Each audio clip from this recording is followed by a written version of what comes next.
mga kakusinat! Ito na naman po tayo sa ating 8-inch pandan cake.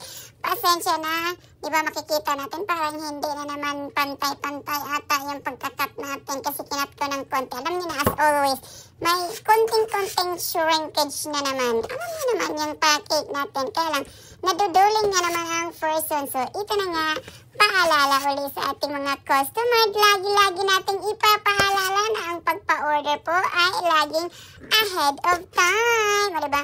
Kung just in case man bukas kayo mag-order, bukas na yung order, dapat mga ngayon ng 5 p.m. nag-message na kayo. Lalo-lalo ng example, ang tinapay. Kasi nga ang tinapay ni Inday Jennifer, mabusisi po talaga yan.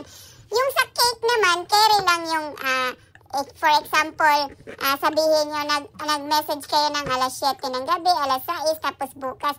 Ako ang mag-adjust ng oras kasi ano lang naman, lulutuin yung cake, palamigin, gano'n, diba? Tapos nag-calculate ako. As long as oras ko, hindi oras nyo.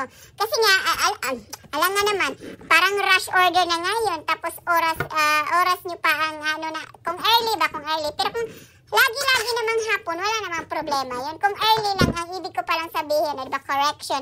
Ang ibig ko lang sabihin, just in case sabihin nyo ng maaga. Mga ganito ba, maaga ang pick up, ganun. Parang minsan, mahirap-hirap na kasi. Pero minsan naman, pag may maraming time si Inday Jennifer na kayo lang ang order, carry naman. Pero pag may iba pang na-order na nakabook na, parang ako na mag-calculate na mga pa-oras-oras, diba? Kasi nga, mukha din naman pera si Inday Jennifer. Kaya huwag kayong mag-alala, diba? Pero ngayon, hindi talaga carry. May patinapay din dapat ngayong Huwebes.